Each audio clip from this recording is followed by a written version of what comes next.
महाभारत का युद्ध धर्म और अधर्म का युद्ध था। कृष्ण पांडवों के पक्ष से थे, परंतु उन्होंने युद्ध में शस्त्र नहीं उठाने का निर्णय लिया था। वहीं श्री कृष्ण की नारायणी सेना कौरवों की ओर से लड़ रही थी।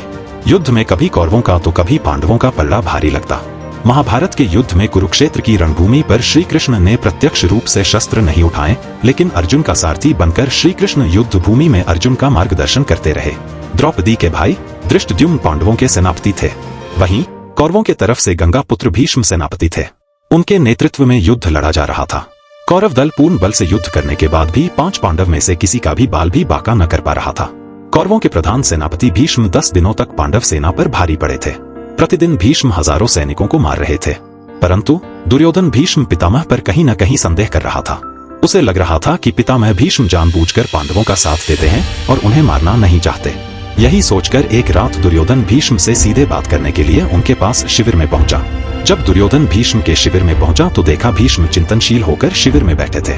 यूं आधी रात को दुर्योधन को अपने शिविर में प्रवेश करते देख भीष्म हैरान हुए। उन्होंने दुर्योधन से शिविर में आने का कारण पूछा।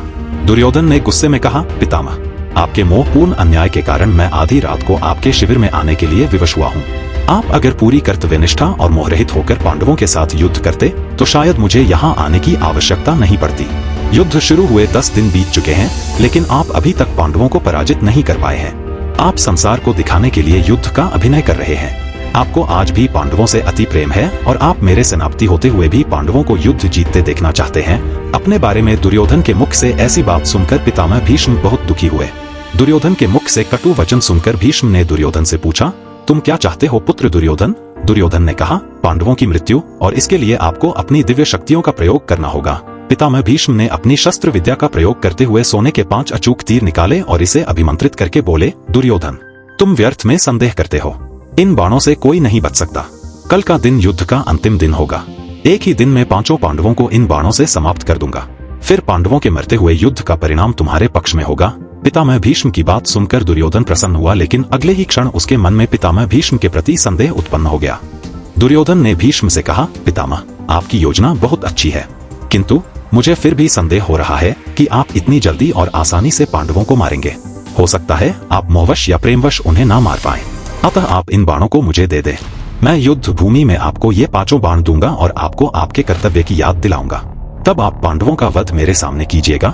दुर्योधन की बात सुनकर पितामह भीष्म ने 5 अभिमंत्रित बाण दुर्योधन को दे दिए।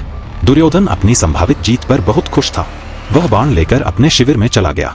भीष्म के शिविर के पास पहरा दे रहे पांडवों के एक गुप्तचर ने सारी बातें सुन ली।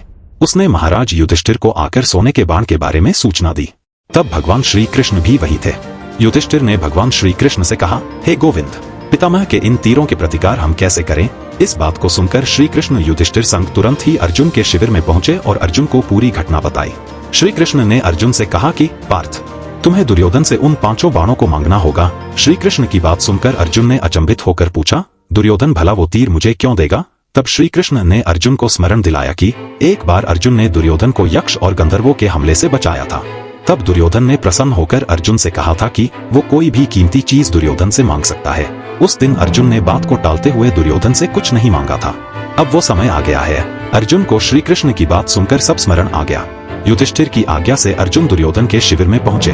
दुर्योधन अचानक अर्जुन को अपने शिविर में देखकर सशंकित हुआ।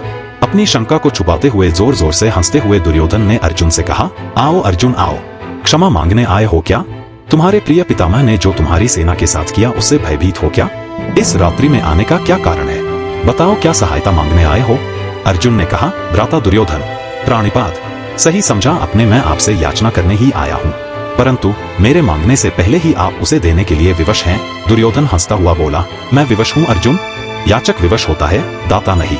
परंतु कोई बात नहीं अबोध अर्जुन, तुम मांगो। अर्जुन ने दुर्योधन से वह 5 बाण मांगे, लेकिन दुर्योधन ने अर्जुन को मना कर दिया। तब अर्जुन ने दुर्योधन को क्षत्रिय धर्म स्मरण कराते हुए उस घटना को बताया। कैसे अपनी प्राण रक्षा के बदले दुर्योधन ने अर्जुन को कोई भी बहुमूल्य वस्तु देने का वचन दिया था। दुर्योधन ने अर्जुन से कहा, तुम कुछ और मांग लो, मैं यह नहीं दे सकता। तब अर्जुन ने कहा, यदि आप अपने वचन को पूरा नहीं करना चाहते तो कोई बात नहीं भ्राता, अब आपके पास कुछ बहुमूल्य है अभी तो नहीं जो मांगा जाए। सामर्थ्य के अभाव में आपको पितामह के बाणों की आवश्यकता भी है। ठीक है, मैं चलता हूँ। अर्जुन के कटाक्षों से दुविधा में फंसे दुर्योधन ने कहा, रुको अर्जुन, किसके पास सामर्थ्य नहीं है? हम 100 हैं। तुम 5 हो। फिर ना चाहते हुए भी दुर्योधन ने 5 बाण अर्जुन को दे दिए। अर्जुन उन दिव्य बाणों को प्राप्त कर अपने शिविर में आ गए। इस तरह भीष्म से बाण लेने की गलती दुर्योधन पर भारी बहुत पड़ी और पांडवों की हार टल गई।